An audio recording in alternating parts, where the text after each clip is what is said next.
Hello, everybody, and welcome back to the Curious Realms continuing coverage of PsiGames 2025 right here in Charlottesville, Virginia. We have the great pleasure of being joined by holographic reader Tom Moe.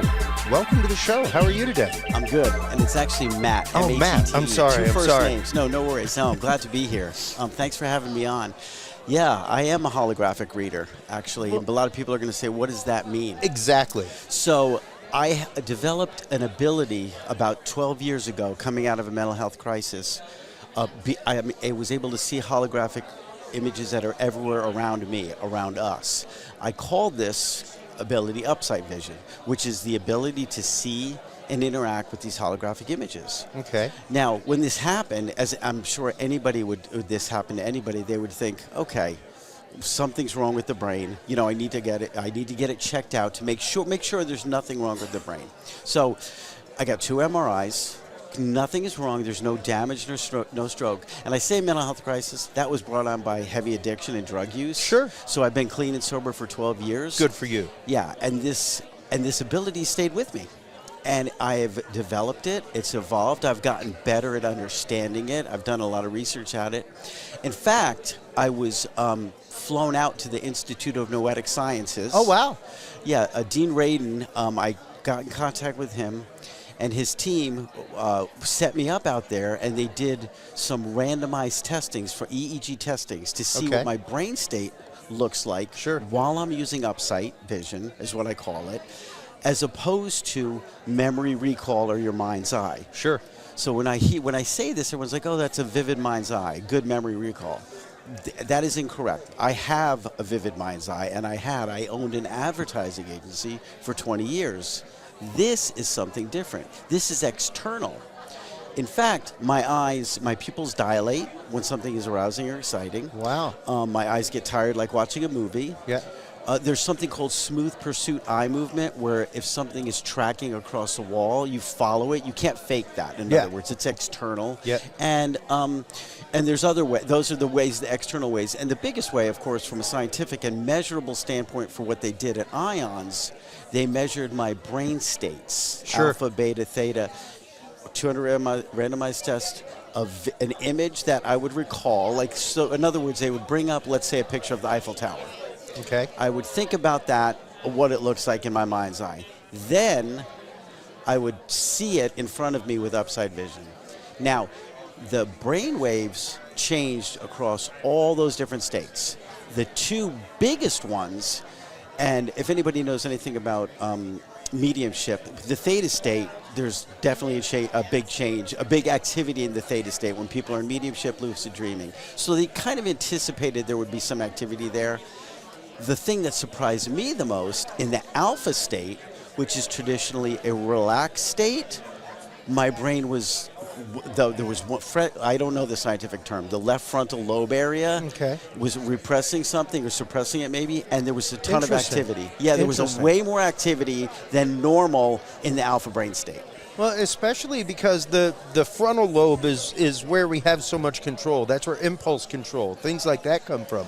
So the fact that was happening is fascinating. I agreed. And what's really fascinating is when I was going through my mental health crisis, I literally had no control of my frontal lobe area. My executive area, forget it. So in other words, it was so bad, I emptied out my bank account. I flew around the world and spent money, all my money. I could not plan ahead. And you know, it's very interesting. One of the things that we talk about on the show is frequencies, brainwave frequencies, things like that. And the idea that we talk to a lot of researchers in paranormal, a lot of researchers in UFO, UAP. Kathleen Marden comes to mind, who has done a lot of research recently. Her research, especially with experiencers of UFO, UAP phenomena and the spiritual change that happens with them, and the actual physical changes, sometimes healing, sometimes the ability to heal. And things like what you're talking about, where suddenly, and it's interesting when you start looking at brain trauma, when you start looking at things, even high addiction and things like that, and the way that the cells not necessarily die, but are injured and repair themselves it's almost like an amp mound concept where like it builds back bigger and stronger than what it was. That's a great analogy. I like to say I got a new upgrade to my software. Sure. Because when this that's happened, a great way to say it. Everything collapsed. I was almost, I won't say comatose. I was catatonic for like a year. I was just rebuilding myself. But as I got better, I actually got better at math. I understand physics more. I am a visual spatial super ninja. There's no topological space or manifold that I cannot deconstruct in this space. I became obsessed with math for the longest time. And keep in mind, I'm not a mathematician. I am not a mathematician, but I understand it, and I read a lot about it. And I can talk intelligently about a lot of mathematical objects and equations and stuff like that. So that happened while this other thing over here happened. And What's wild is that in the beginning, so let's say you and I are talking now. Let's say we were talking about how to cook a pizza. Yeah. If I were to do that, I won't do it now because it takes a minute. But if I were to look over there, there may be a pizza cooking in an oven, which would make sense based on this conversation, right? Sure. What this is. However, it could just as easily be a vampire bat flying across the sky. Now the question is, if it's not coming from us because it's a pizza, where is that holographic image coming from? And I've learned in the last 6 months that I've started to read people's holographic fields. I've learned that I can dial in and have a unconscious or a one-way conversation if given permission. If they trust me, they're like, you can look at that. Well, and it's interesting because we've had a couple mediums on here since we've been here, and we regularly discuss the concept of consent. And tomorrow there's a whole ethics panel. We were talking about that earlier, and the idea of consent when it comes to these things, even when it comes to hypnotic regression, anything like that. It's fascinating that even the point of self-doubt or the point of doubt in something working can fully affect that reciprocal system of reading in that kind of way. Agreed. And it's important, too, because if you're giving permission, I say, listen, are you okay with me? Are you inviting me in and letting me see what's there, understanding that I'm going to see this field radiating from you, and I'm describe it as I see it. And it's a dream, and it can be a little embarrassing, a little weird, a little unsettling, but just like a dream. It doesn't mean it's true. But I say, and they say yes, and when that happens, there's a connection. Once they give permission, and I don't record the meetings, if the client wants to or what the person wants to, they can. A lot of people, and I find this is interesting, they take the information and they put it in AI and get AI's feedback on the symbolism, and especially people that have Jungian symbolism, things like that. I like to say I'm like the IKEA furniture of this space. I give you the tools, but you got to do the work. you got to follow the 8-page directions. You do. Well, or talk to a mentor, trusted advisor, somebody, even a therapist if you have one. And that's interesting to bring up because that is something that when it comes to remote viewing, when it comes to any research, I am somebody who said it cannot happen in a vacuum. It's impossible to happen in a vacuum. So even somebody getting results from something needs to be able to bounce those results off somebody else. Absolutely. And somebody they trust and feel good about. Yeah, exactly. Now, we talk about synchronicities, and a lot of the images, again, I'll say it again and again, these images are literally clear and in focus. In fact, have you seen the movie The Queen's Gambit on Netflix? Okay. Remember when the protagonist is lying on the bed, and she's the chess master, and she can move the pieces. She's looking at the ceiling. That is how clear these things are. And that's a great way of what they look like. Sure. So that's when I'm engaged with mine, and I can move them. When I'm looking at yours, I can't move yours. That's your side. I can just watch yours. In fact, if I start thinking too much, I push mine into yours, and so I know they're different. It's like a voices timbre. Our voices are different, and that's what took me so long to realize I could help people. I'm like, wait a minute, just watch and read and see what's there. Well, and it's interesting you bring that up because one of the things I was bringing up while I was commentating on the dowsing competition in there was the idea of a remote viewer or even a dowser picking up on somebody else, a remote viewer actively reading their monitor instead of the target accidentally, things like that. So the idea that, and being in tune enough as a remote viewer to go, hold on, I need to back away from target. I'm reading you right now. Yeah, that's a great That's a great comment. And you were in the remote viewing session earlier today. Yeah. So I absolutely think, and one of the commenters on that said maybe everyone is picking up someone's. And when I say everyone, the people in the audience saw the same thing, and I actually thought the same thing. I didn't get that, but I actually agreed with even it. earlier, the second dowsing competition was dowsing digital, so it was actively trying to douse the object off of a thumb drive, blind, like which thumb drive has an image of gold on it, things like that. And I brought up the idea because nobody hit that one. Nobody hit it. You can see my numbers. I hit both objects, but I had them backward as to which drive they were on. And I was like, I'm curious if by chance you would be able to use a pendulum or dowsing method to actively tie into the person who put the file on the drive. Yeah, I agree. To read the person who did the data. And know it. Yes. See, that's the key. Yes. So let's say you pick that up and you're like, why am I getting that? Because you need to know it. So there's so many levels to this that if somebody could do that, it's just game changing. Yeah. And you know what I think too? If somebody else has Upsight Vision to the degree I do, I think we could communicate this way. Actually, let me bring this up because it's a really important point.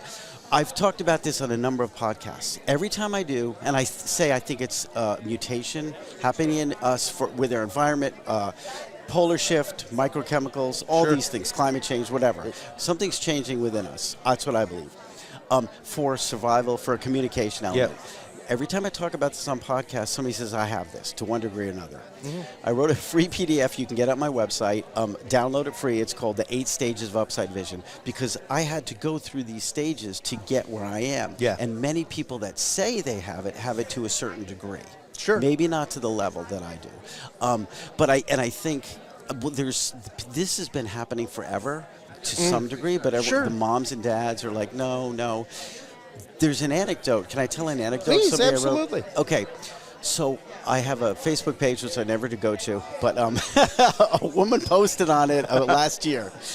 She told, this was a Reddit article that she wrote 8 years ago. Okay. About when she was a girl, about 10.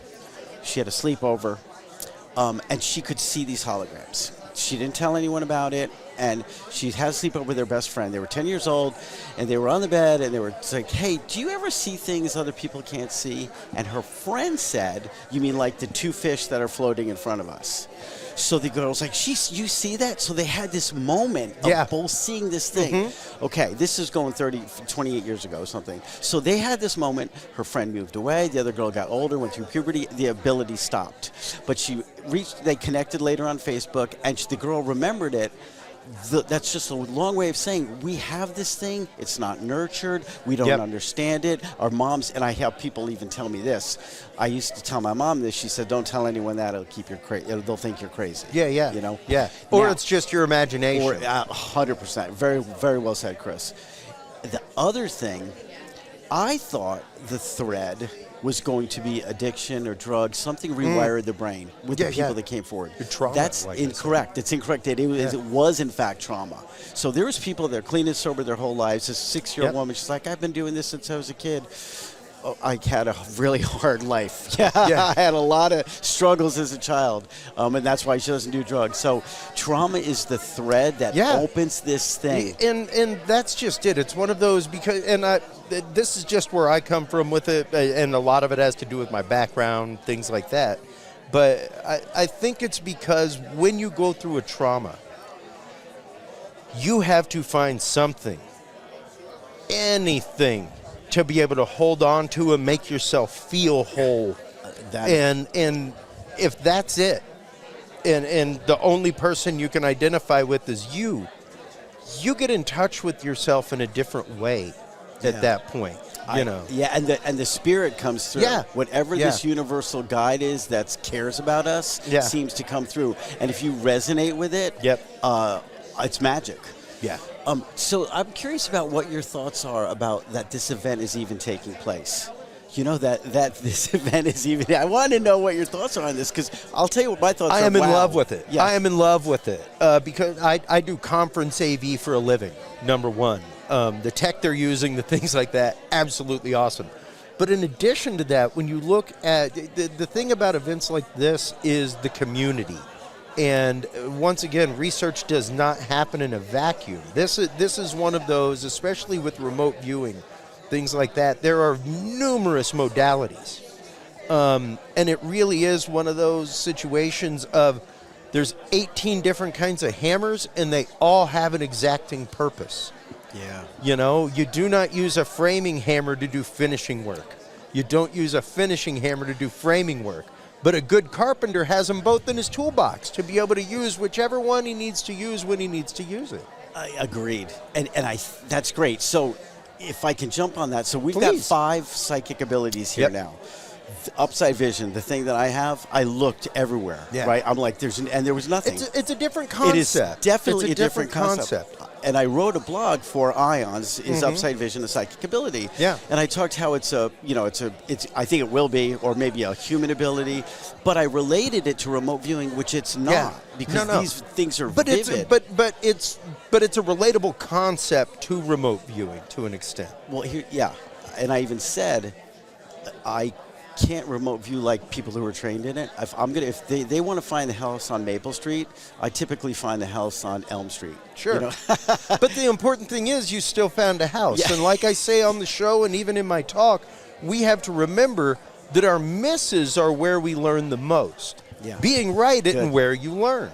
You know, it's learning, how did I miss? Why did I miss? Was I close? Yeah. You know, what was I picking up on something else in the image or at the target? Was I picking up on something from my monitor? Was my monitor thinking about that? Yeah. You know, those kind of things. And one of the questions I was going to ask you, because this is an amazing ability, amazing talent, amazing skill. What purposes are you using this for? In what ways are you utilizing this gift? And are you able to help train other people in it?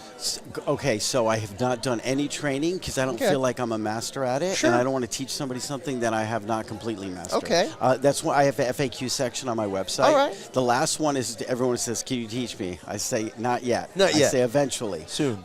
Soon, exactly. Right now, let me take a step back. The first thing is I was like, I want to research it. I want to find out what these waves are, right? Are these quantum waves?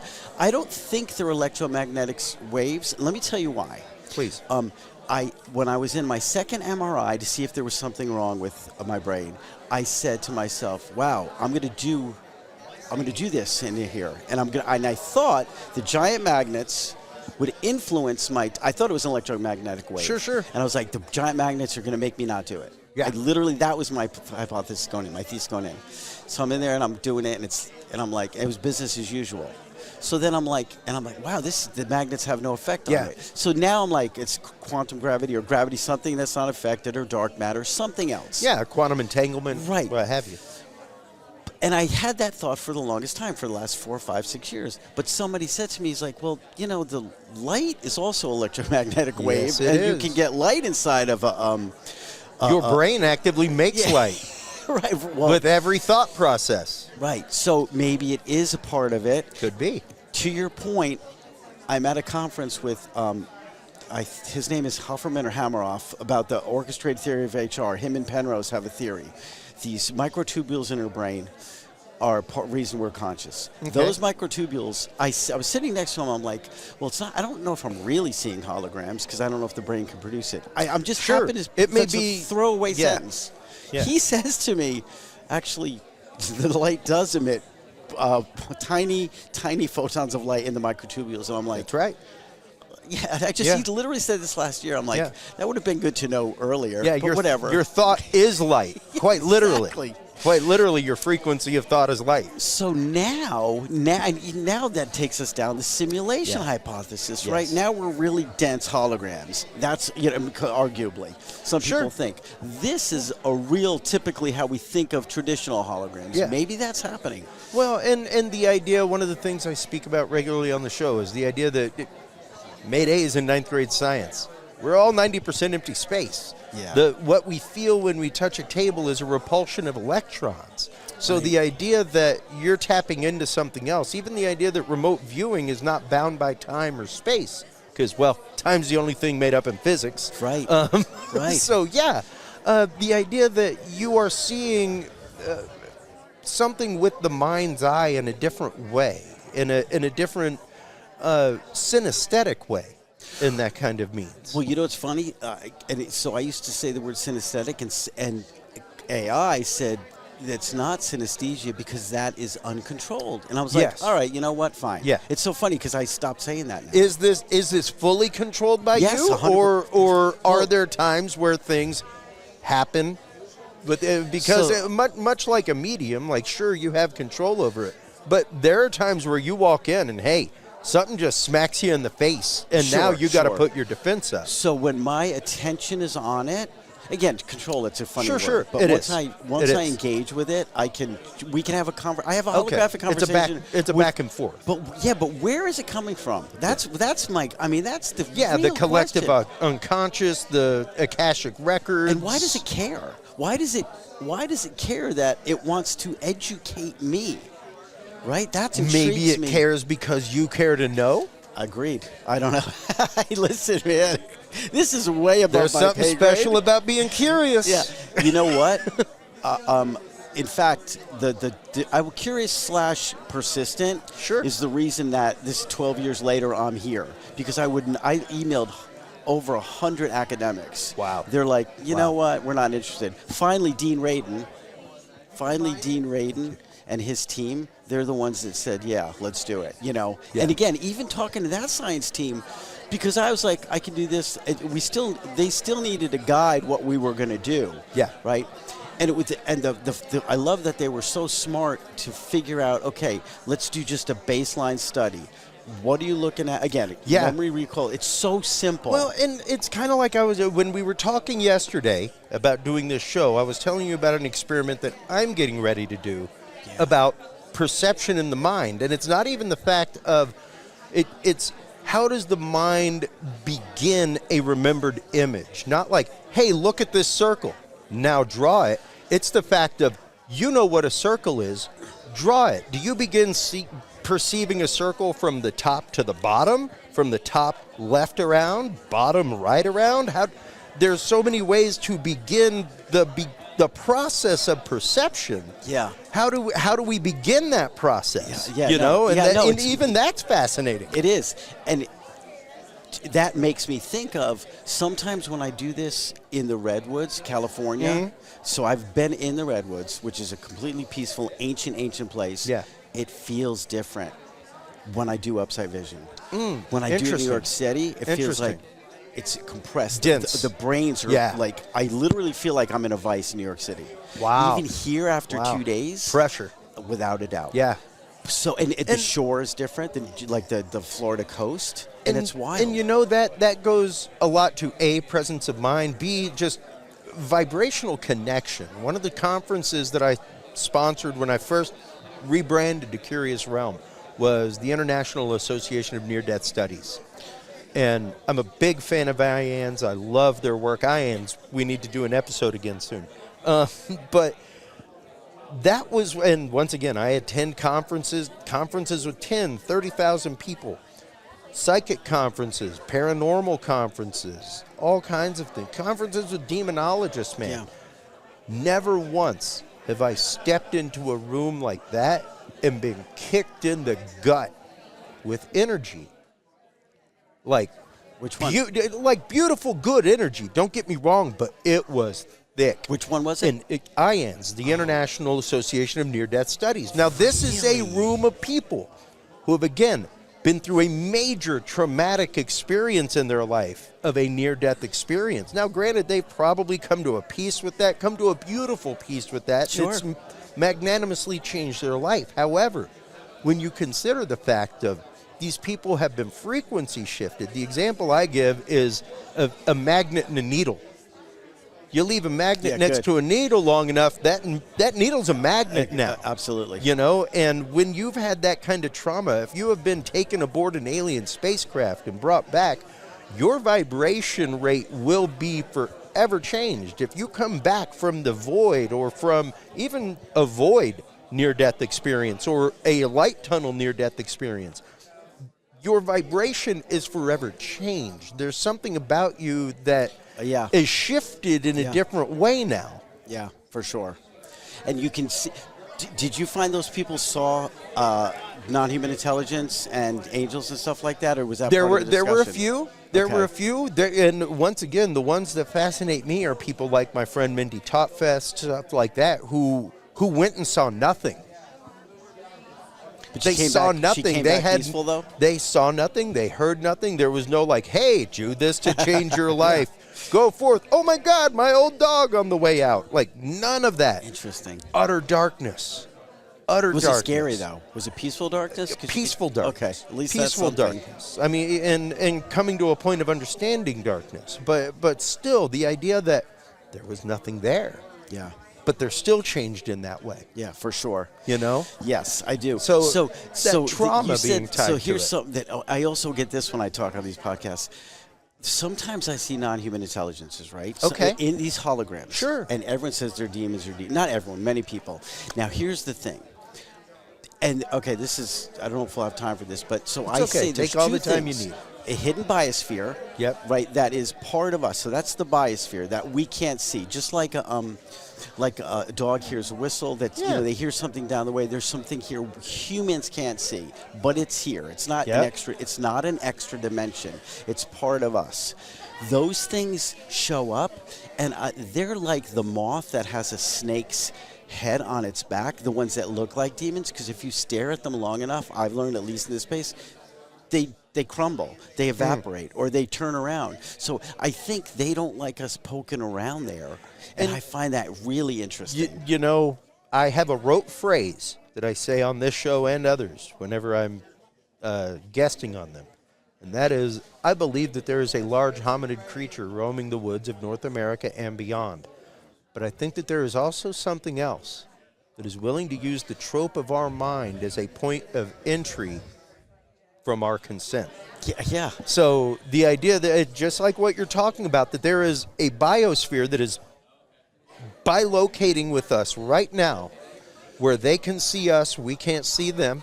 But when they do make eye contact, have you heard familiar with the hitchhiker effect? Oh, yeah. So yeah, absolutely. people go to Skinwalker Ranch Yep. and supposedly comes back. That resonates with me because Yeah. of what I went through. I went through a boot camp because of my year of Absolutely. psychosis. And I'm like, now I've been beat up so much, they know that it doesn't work. Yeah. But if I was I mean, don't make no mistake though. They did. If these things were part of their, don't get me wrong, it was addiction. So, Oh, got no, own, same but here, same some, here. Some other Same. something Yeah. else was there. It Yeah. wasn't just that. There was something else for that. They were using that to open it up, and it made me stronger. Yeah. It's like a boot camp. Well, Now- once again, it's like knocking an anthill Yeah, down. yeah, good. Feel free, they only build back bigger. Yeah. So these things will maybe mess with certain people, and I don't know why they do it. That's what Yeah. intrigues me. I don't know why. It's almost like a kid that catches something in the woods and brings it back home, right? Or it's like a 10-year-old kid catches lizards and snakes in the woods and brings it back home. Yeah. It's the opposite. If you're in the space and they see you, they don't bring you back home. They go back to your home. Yeah. Yeah. So And once again, that idea of something hitchhiking onto your frequency because they know you to see them. enter in. Because they know you see Yeah. them. Yeah. And that gets into topics of non-localized consciousness, topics of interdimensionality consciousness, all And the kinds ethics of of things. it. And the And- ethics of it. Absolutely. So- because even in remote viewing, even the Stargate remote viewing program, that was the military. Yeah, yeah, And exactly. they had the protocol of Yeah. no interference, Yeah. no remote influencing. What do you mean And when you you- say that? I don't know this. I'm not sure about this. Remote influencing is the idea of, okay, so you're observing the person putting the files into the safe. No. You now influence him to put those files into his briefcase. So okay. Well, that makes sense. Which is That's why fully they would do possible. it. Yeah, for Fully sure. possible. Sure. But even to think that the military Yeah. had the ethical protocol. Yeah. Oh, got it. of Understood. Straight up. Yeah. It was like Star Trek. Yeah. No interference. Yeah, No, okay, you got it. observe, you record, you do not interfere. That's good. That's good. You know? So let's finish up on the future of design, Please, the please. way that the kids are here. And Yeah. I love the fact that this is out in the open. This is Yeah. Monroe Institute, Yep. UVA, both military adjacent or intelligence community adjacent Sure. organizations. The fact that they know that it's going to be a part of the public conversation, and they can't stop that, even if they wanted to. Yeah. I think that's great. I think they're wise. Yep. I think they're wise. Well, they might want to influence and the it, CIA obviously. did work into astral projection, Yeah. all kinds of things. There are papers on all the, if you want to look all this up, folks, curiousrealm.com or curiousresearch.com. Go to the Knowledge Vault. You'll find all of these declassified government programs, all the documents for them. So, it's fascinating. And once again, the fact that you're doing this, are you able to, as we close things out here, Tom, are you able to help people process through their trauma, through exposing them through what, kind of in a medium type way, what you're seeing around them, the images you're getting? So I'm not a psychoanalyst, but we do, when I do the readings afterwards, with the symbolism that comes up, we talk about it. So there's no doubt, because I've seen these things a long time, and I've done 150, a lot of them in the last few months. Wow. People are going to the website, signing up. And I've already done dozens coming back to do them again and again. So the answer is yes. I see things that are blocked. I'll do a reading and I'll see a woman stuck in tar running in circles. I'm like, she's like, oh, that makes sense to me. Yeah. Right? I'm like, well, I feel mired down. Yeah, exactly. Now, so another question before we close out, because I'm sure my audience is burning in the pants right now. Do you see anything right now, Tom? I see her. Wait, let me look at the hologram. Let me tell you a little. Well, we'll cut this out if it takes too long. That's to get okay. into focus. Take your time. Take your time. Actually, I see a pair of lungs. I see literally a pair of lungs. And now I see a rib cage. So I see literally somebody breathing, a pair of lungs and a rib cage, whole circulatory system. The funny thing about this is, last year on another podcast, I saw a very similar thing, but this is more the chest skeletal area. That's what I see. Somebody breathing. A very healthy person, too, by the way. Okay. Yeah, that's what I'm seeing. Okay, and what does that impression give you? What do you get from that impression? So this is where, I'll tell you, this is a healthy environment. Okay. That's because I also sometimes I get a feeling around it. Sure. So I get a healthy feeling, a good flow. That's literally what I get, a healthy body, and we can consider this place a body. Absolutely. That's the answer to that. Absolutely. That's the answer to that. So I like when there's good things like that. Yeah. I didn't expect anything. I never know what to expect. But and the even fact just that the idea of the big deep breath that agreed. this show is, where it's like, Agreed. it's great to see this kind of stuff getting out in the public. People here doing healthy competition, because like I was telling you before the show, that's where science is. That's why science has robotics competitions. Yeah. Why it's like, let's compete to see who can make the next lunar rover. Because that drives innovation. That drives different modalities, different concepts. So even the idea of these games could bring about new modalities and new concepts of how we use these skills and gifts. Right, and there might be a new idea here that nobody would have had in isolation. Yeah, and the fact that kids I love the idea of the kids talking about it at school and not being teased. Maybe for a while, but eventually no. Yeah. It's like the nerds took over the world. Till what they say is going to happen happens to their friend. Good. So, Tom, Good. I want to thank you so much for your time today. I want to thank you for the casual conversation we've had over the past couple days. We'll do this again. Let everybody know where they can go to find out more about Tom Matt and everything else. Yeah, go to www.tom-matt.com, the FAQ section about Upsight MATTE. MATTE.com, thank you. Or just Google Upsight Vision, Tom Matt, my website will come up. Or you can watch me on other podcasts, but this is the best one I've done. Well, I appreciate that. Thank you so much. Thank you so much for your time during this very, very busy first inaugural PsiGames. This is a pleasure. I'm glad we did this. Same here. While you are online checking out everything from Tom Matt and the holographic universe, everybody, stop on by, check out curiousrealm.com, curiousresearch.org. Both of those is where you can find the Knowledge Vault full of declassified government programs and documents.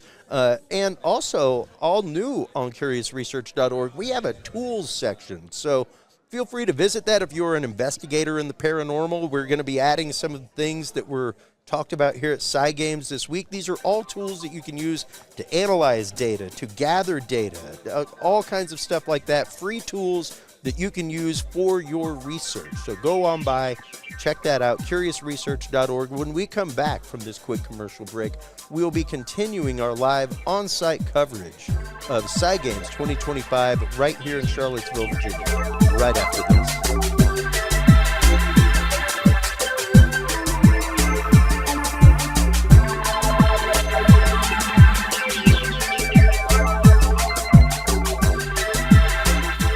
The key to good science is good research. At the heart of good research is a good data set. With the field observation and encounter log from Curious Research, you can easily keep track of your investigative information all in one place, making it easier to review cases and readily see comparisons and contrasts between them. Whether out in the woods squatching, in a back room gathering EVPs, or using high-tech gear to track UFO, UAP activity, this easy-to-carry, pocket-sized scientific data log is the perfect companion for any field researcher. You can find your copy of the Curious Research Field Observation and Encounter Log at Amazon.com or visit the official Curious Realm store at curiousrealm.com/store to reserve your copy for yourself, your family, or a mind that you want to open. That website again is curiousrealm.com/store.